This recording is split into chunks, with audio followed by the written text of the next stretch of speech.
Hello, teacher. Hello, students. Welcome to today's lesson on electromagnetism. Previously, we learned about electromagnetic induction. We discussed Lenz's law and Faraday's law, and used these laws to describe the behavior of an induced electromagnetic force. Today, we will discuss the concept of inductance. We will explain the difference between self-inductance and mutual inductance. If you are ready, we will begin. When we studied electromagnetic induction, we observed some of the effects that magnets and currents can have on each other. Namely, we saw that the current can change direction based on the position of a magnet relative to a solenoid. This defined Lenz's law. The direction of the induced current is such as to oppose the change that is causing it. From Lenz's law, we can then define inductance. Inductance is the property in an electrical circuit where a change in the electric current through that circuit induces an EMF that opposes the change in current. An inductor is essentially an electromagnet. It is an electrical component of a circuit that can store energy in a magnetic field created by the electric current passing through it. An inductor's ability to store magnetic energy is determined by its inductance. The inductance of a circuit is measured in henries. Inductance is further categorized into two kinds: self-inductance and mutual inductance. When a coiled circuit is first turned on, the current will build, which causes the magnetic flux throughout the coil to increase in density.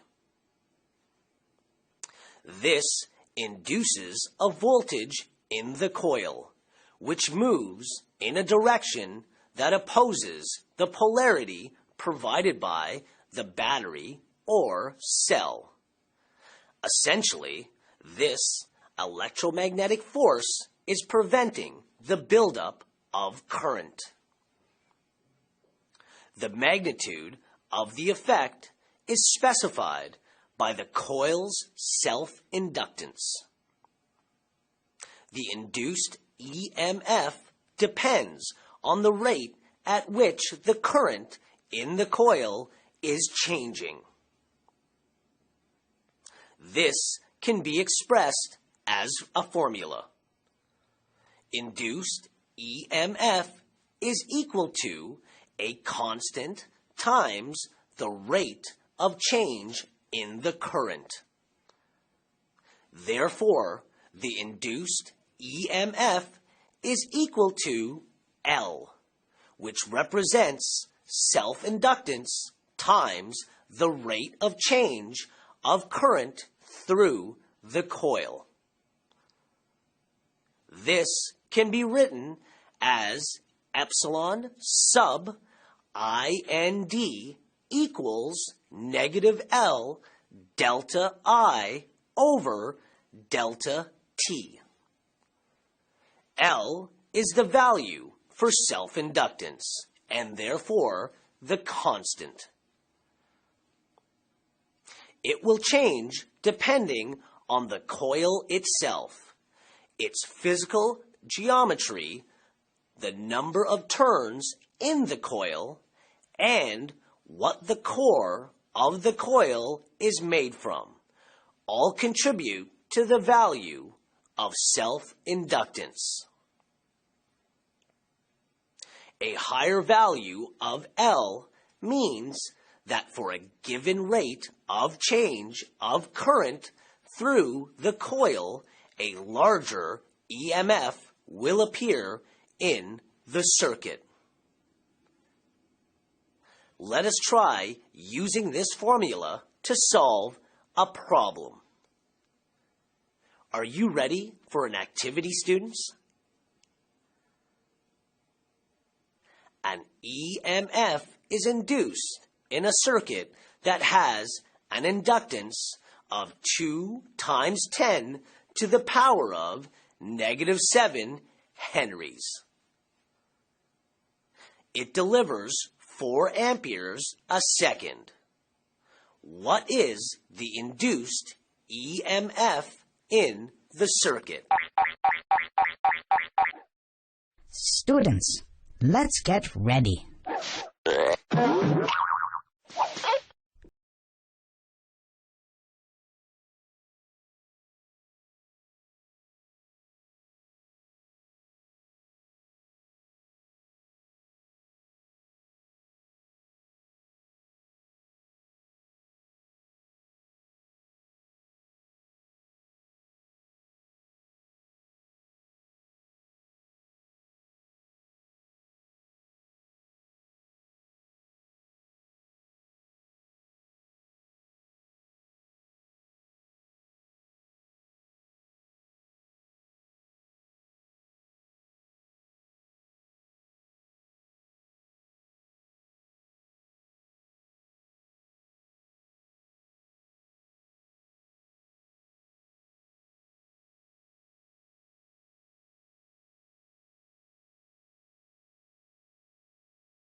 Time's up.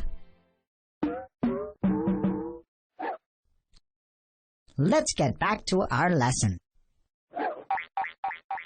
Welcome back. I am sure this activity was not too challenging. Let us look at the answer together. In this problem, we are trying to determine the value of epsilon. We are given the values for inductance, change in current, and change in time. Therefore, we begin by substituting the appropriate values into the equation. Once this has been done, the mathematics are fairly simple. The time frame is 1 second, so we simply multiply 2 times 4. This gives us the result. The induced EMF is 8 times 10 to the power of -7 volts. Remember, the unit of measurement of an induced EMF is measured in volts. Knowing which units of measurement to use is critical to solving problems correctly. Good work, students. In many cases, two coils can provide each other with a mutual inductance. This happens when the current changes on one circuit and its magnetic field is disrupted. This causes the field to change density and the lines of the field to move. Thus, the second circuit will cut through the field lines as they rearrange and induce a voltage. The faster the current is changed in one, the greater the EMF will be induced in the other. If the coils are spaced apart, the induced EMF will be small. If the two coils are wound together, then the induced EMF will be much larger. Mutual inductance can be defined in an equation as well. The EMF induced in one circuit is equal to mutual inductance M times the rate of change of current in the other circuit. In symbols, this translates to epsilon sub MUT is equal to -M times delta I sub 2 over delta T. Mutual inductance is also measured in henries. Here is another activity for you to try. What is the induced EMF in a circuit linked to a second circuit with an inductance of 5 times 10 to the power of -6 henries when the rate of change of current in the second circuit is 2 amperes per second? Please begin. Students, let's get ready.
Time's up.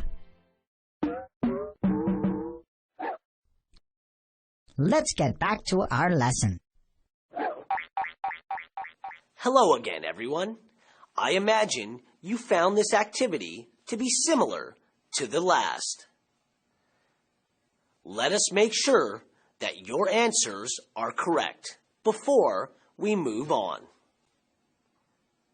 We are trying to resolve the equation for the value of epsilon MUT. We substitute the values into the equation. In this case, we know the value of mutual inductance, the change in current, and change in time. Therefore, we multiply the two remaining values. This gives us negative 10 to the power of negative 5 volts. Was this your answer? Great job! This demonstrates a good understanding of the concepts of inductance. As you have seen and will continue to observe, magnetism and electricity are closely linked. Both are polar, for instance, and operate on a concept of positive and negative charges. As such, magnets and electrical currents are interacting at all times. This concludes today's lesson. We have discussed the concept of inductance. We explained the difference between mutual and self-inductance and resolved some basic problems for each. Until next time, thank you, teacher. Thank you, students.